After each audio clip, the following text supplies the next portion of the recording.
Ticket করে দিবে যে আমার এই জায়গায় একটা খোলা আছে, বলবেন যে আসলে আর কোথাও আছে কিনা। হ্যাঁ, তারপরে হচ্ছে জিজ্ঞাসা পরে sir I need experience room for proper exposure. হ্যাঁ, পরে হলো আপনি কি করলেন, লুঙ্গি চাইনা দিল, আপনি দেখেন এটা শার্ট তো একটা উপরে ধরবে, হ্যাঁ ধরবে, আপনি তো টেস্টি করবেন, একজন উপরে ধরবে আর এটা একটু নামাই দিবেন। তারপরে হচ্ছে আপনি ইন্সপেকশন আই লেভেলে গিয়া, আচ্ছা এটা কি নি পজিশন মানে আই লেভেল? হ্যাঁ আই লেভেল মানে এটার পজিশন বরাবর গিয়া দেখলেন আপনি সোয়েলিংটা কেমন হচ্ছে, সাইজ শেপ মার্জিন। প্রথমে কোশ্চেন করেন ও স্যার আপনার কি সমস্যা? কোশ্চেন হচ্ছে গিয়ে আপনার কি সমস্যা তো বললেন, করার পরে হচ্ছে আপনার এই খোলাটা কতদিন ধরে আছে, খোলা কোনো ব্যথা আছে কিনা। হ্যাঁ, আপনি কি কাজ করেন, আপনার অনেক দিন ধরে কাশি আছে কিনা, আপনার এই প্রস্তাব পায়খানা ঠিক আছে কিনা, আপনি বাড়ি কাজ করেন কিনা, প্রস্তাব পায়খানা ঠিক আছে, স্মোকিং হিস্ট্রি আছে এটা তো বুঝে গেলাম, স্মোকিং হিস্ট্রি আছে। তারপরে হচ্ছে গিয়ে শেষ কোশ্চেন শেষ। তারপর হচ্ছে গিয়ে আপনার মুখটা ওইদিকে ঘুরায়া, এভাবে মুখটা ওইদিকে ঘুরায়া, মানে সার যেদিকে থাকবে অপোজিট দিকে ঘুরে একটা কাশি দেয়, কাশি দিলে এটার দিকে আপনি তাকাইলেন যে এই যে এই ভিজিবল কাপ ইম্পালস আছে কিনা। মোটা করে কাশি দেন, কাশি দেন, নাই কাপ ইম্পালস নাই, কারণ এই জায়গায় বালজিং হয়ে যাবে উপর কাপ ইম্পালস থাকলে, তাহলে এটা আপনি ভিজিবল মানে চাক্ষুষ দেখলেন যেটা। তারপরে আপনি ইন্সপেকশন তো করলেন, ভিজিবল এটার পরে একবার তাকাইলেন, তাকায় আই লেভেলে গিয়ে তাকায় দেখলেন যে সাইজ শেপ মার্জিন এই হাবি জাবি দেখলেন।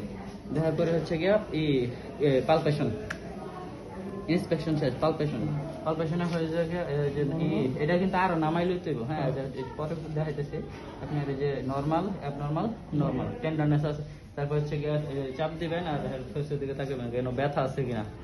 তারপর হলো সারফেস দেখলেন, মার্জিন দেখলেন, ফিক্সিটি দেখলেন, সাইড টু সাইড মুভমেন্ট দরকার হয় না, সাইড টু সাইড তাও দেখবেন, সবই করে নেবেন। হ্যাঁ, সাইড টু সাইড মুভমেন্ট দেখার পরে তারপর পালপেবল কাপ পিম্পলস এটাকে চাপটা দেখার পরে করবেন। আবার কাশি দেন ওইদিকে, এই জায়গায় থ্রাশ পাবেন। যদি এই জায়গায় আপনার এই আইসা কোনো এই ফ্লুইড আইসা বাড়ি দেয় তাহলে মনে করবেন পালপেবল কাপ ইম্পালস পজিটিভ। এটা কি পজিটিভ না নেগেটিভ? এটা হচ্ছে এই নেগেটিভ আসে না। তারপর হচ্ছে এই পালপেশন একটু গেল। তারপর হচ্ছে গিয়া আর কিছু আছে পয়েন্ট, পরে হচ্ছে গিয়া get up of the swelling. হ্যাঁ, get up of the swelling এ আপনি আরো এইটা দেখাই দিয়ে একবার। হ্যাঁ, সুবাইতে get up of the swelling এ একবার আটকে দেয়, একবার আটকে দেয়।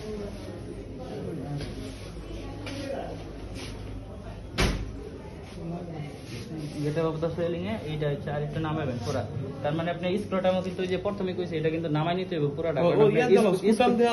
স্ক্রোটামে গেছে কিনা এটা আপনি দেখতে হবে, প্লেনলি দেখবেন। তারপর হচ্ছে গেট আপ, হ্যাঁ ওটা দেখেন কিভাবে এটা দেখাইতেছি একটু আরেকটু ছাড়াই দেখেন। এই নামাই ছিল ফার্স্ট হলো কি আপনি ই করে নেবেন, এই যে হ্যান্ড কি থাকলে স্যানিটাইজার দিয়ে, বা ডাইরেক্ট যদি না থাকে তো নাই। তারপর হচ্ছে আপনি গেট আপ দ্য সোয়েলিং এ আপনার এই যে এই বরাবর দেখি আরেকটু নিচে ধরেন,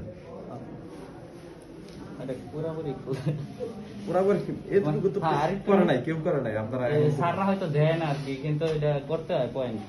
ওইখানে তো দেখছি 3-4 জন কেউ করে না এটা তাহলে ভুল করতে, কিন্তু এটা দেখতে হয় স্যাররা পুরোটাই চেক করে। তারপর হচ্ছে আপনার এই জায়গায় আপনার এই যে থাম্বের এমনি ধরবেন, এমনি ধরে নিচে। হ্যাঁ, এমনি হচ্ছে যে নিচের এই দুই হাত হইলো পিছনে আর সামনে রইলো থাম্ব হইলো উপরে থাকবে, এরকম উপরে থাকবো। দেখার পরে আপনি গেট আপ দ্য সোয়েলিং স্পারমেটিক কট নিচে নিচে ফিল করবেন। ফিল করার পরে হচ্ছে আপনার এই যে এটা দিয়ে হলো উপরে একটা টান দিবেন, মানে হলো কোনো সোয়েলিং স্কার মার্ক সোয়েলিং টোয়েলিং আছে কিনা চেক করলেন। আর এটা পেনিস হলো উপরে নিচে, প্রথমে ওই তো উপরে নিচে দেখা মিয়াটা আছে ওপেনিং নরমাল আছে কিনা, মানে সাইডে ওপেনিং করতে কিনা, শেষ এতটুকুই। গেট আপ দ্য সোয়েলিং পরে এতটুকুই। হ্যাঁ কইতাছি, গেট আপ দ্য সোয়েলিং এতটুকুই দেখলেন। Gate up of the swelling হইল গিয়া পজিটিভ আর নেগেটিভ কাউন্ট করে জানেন। পজিটিভ হবে স্ক্রোট অফ সোয়েলিং এ, এই gate up of the swelling আছে আপনি কর্ড লাইক স্ট্রাকচার ফিল পাবেন। এটা কখন যদি স্ক্রোটাল সোয়েলিং থাকে। হ্যাঁ, এটা পজিটিভ। আর যদি স্ক্রোটাল সোয়েলিং না থাকে গেট আপ অফ কিছুই পাইতেন না জায়গা, মানে gate up of the swelling negative. তারপর হচ্ছে গিয়া ওনারটা তো নেগেটিভ। হ্যাঁ, ওনারটাও নেগেটিভ নাই কিছু। তো কটা 5টা কি কি কইতেছে শেষ করে। আচ্ছা, তারপরে হচ্ছে কি আপনার আচ্ছা থাকে ওই তারপরে হচ্ছে কি আপনি কি করবেন, আপনি ডিরেক্ট না ইনডাইরেক্ট বুঝতে পারবেন না। আমি তো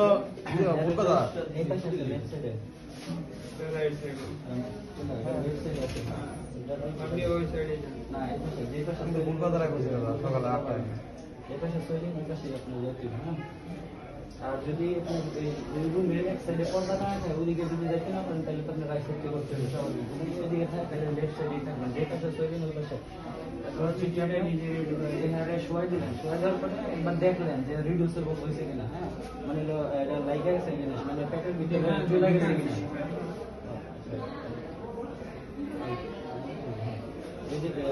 দেখবেন যে শোয়ানোর পরে যে এটা পেটের সাথে সমান হয়ে গেছে কিনা, মানে এটা রিডিউসেবল, অটোমেটিক রিডিউসেবল হয়েছে কিনা।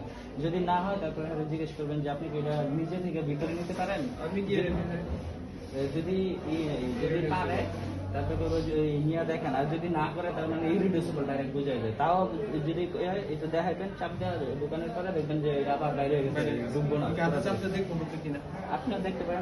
না এটা যখন এটা নিজের ঢুকাইতে পারবে না তো তাহলে ওটা করে ট্যাক্সিস কোনটা ট্যাক্সিস থাই ওই কি ফ্লেকশন করেন, তারপরে ইন্টারনাল রোটেশন করেন, এভাবে ট্রায়াঙ্গেল বাইরে ট্যাক্সিস ট্যাক্সিস তো করতে হয় না, কিন্তু ট্যাক্সিস পয়েন্ট আছে যে রিডিউসেবল না হলে ট্যাক্সিস করে করতে হয়, কিন্তু ট্যাক্সিস তো করতে হয় না, দেখাইতে হয় না ট্যাক্সিস, খালি জিজ্ঞেস করলে রিডিউসেবল। হ্যাঁ যদি কয় ট্যাক্সিস করবো স্যার, যদি এটা পরে খালি বলবা ট্যাক্সিস করে আমরা এই করবো রিডিউসেবল তো ইরিডিউসেবল ট্যাক্সিস করলে রিডিউসেবল হবে না, বুঝো না। তারপরে হইলো গিয়ে তোমার এটা রিডিউসেবল না ইরিডিউসেবল চেক করলাম, করার পরে হচ্ছে গিয়া যদি রিডিউসেবল না হয় তারপরে হলো আমরা ডিপ্রিং অকুলেশন টেস্ট করুন। আচ্ছা ওইটা করতেছে যে এই যে অ্যান্টিরিওসিপিং আইলেগ স্পাইন আর হচ্ছে এই জায়গায় যে পিউবিক সিম্পাইসের সাইডে যে টিউবারকল থাকে, পিউবিক টিউবারকলের ঠিক মিড লাইন বরাবর, হ্যাঁ মিড লাইন থেকে 1.25 সেন্টিমিটার 1.25 সেন্টিমিটারে থাম দিয়ে অ্যাববে, মানে 1.25 সেন্টিমিটার অ্যাববে থাম দিয়ে আপনি চাপটা ধরুন, আপনি চাপটা ধরবেন জোরে, হ্যাঁ মানে এত বেশি জোরে না যেন ব্যথা না পায়, মোটামুটি চাপটা ধরবেন। তারপর হচ্ছে গিয়ে হারে করবেন যে কাশি দেন, একটু কাশি দেন। তারপরে জায়গায় থ্রাশ আছে কিনা, তারপরে হচ্ছে গিয়ে আপনার এই যে এটা কিভাবে আচ্ছা ডিপ্রিং অকুলেশন করলেন, হ্যাঁ ডিপ্রিং অকুলেশন আগেরটা তো সোয়েলিং এর টুকরো ছিল, সোয়েলিং এ তো উপরে থাকবে, যখন রিডিউসেবল হবে ওটা তো সোয়েলিং উপরে থাকবে। আচ্ছা এইটা কি ডিপ্রিং অকুলেশন করতে হইব? এটা তো অলরেডি বলে দেব স্যার, এটা তো অলরেডি নিচে সোয়েলিং অনেক, হ্যাঁ এটা তারপর করতে হবে না তবু। আচ্ছা স্যার জিজ্ঞেস যেমন যে স্যার ডিপ্রিং কি এটার ক্ষেত্রে করতে হবে কিনা, এই জায়গায় চাপটা ধরার পরে যদি সোয়েলিং আপনার কি জানি এই যে আপনার হাত পর্যন্ত আসে, মানে এই যে আঙ্গুল পর্যন্ত আসে আর নিচে না নামে, তাহলে ডিপ্রিং অকুলেশন টেস্ট পজিটিভ। তার মানে হচ্ছে গিয়া ইনডাইরেক্ট ইনগুইনাল হার্নিয়া, মানে হলো ইনডাইরেক্ট, মানে এই জায়গাটা এসে থাইমা গেছে। আর হচ্ছে যদি আপনার ডিপ্রিং অকুলেশন করার পরেও যদি আপনার এই করে যেন সোয়েলিংটা নিচে চলে যায়, আপনার মানে কাশি দেওয়ার পরে যদি আপনার থাম্বের এই যে থাম্ব প্রেসার করার নিচে চলে আসে, তাহলে হচ্ছে ডিপ্রিং অকুলেশন টেস্ট নেগেটিভ কি লিগা, এটা হচ্ছে কি আপনার এই হার্নিয়াটা আপনি একবার ডিরেক্ট ইনগুইনাল ক্যানেলের ভিতরটা নিচে নেমে গেছে, হ্যাঁ ভিতর, হ্যাঁ ডাইরেক্ট হচ্ছে ইনগুইনাল ক্যানেলের ভিতর দেয়, ইনডাইরেক্ট হলো এই জায়গাটা এসে মানে ব্লক হয়ে যাবো, ইনগুইনাল রিং এ ব্লক করলে এই সোয়েলিং ব্লক হয়ে যাবে, শেষ। তারপরে হচ্ছে আপনার এটা গুছাই দিবেন, ধন্যবাদ জানাই দিবেন, শেষ।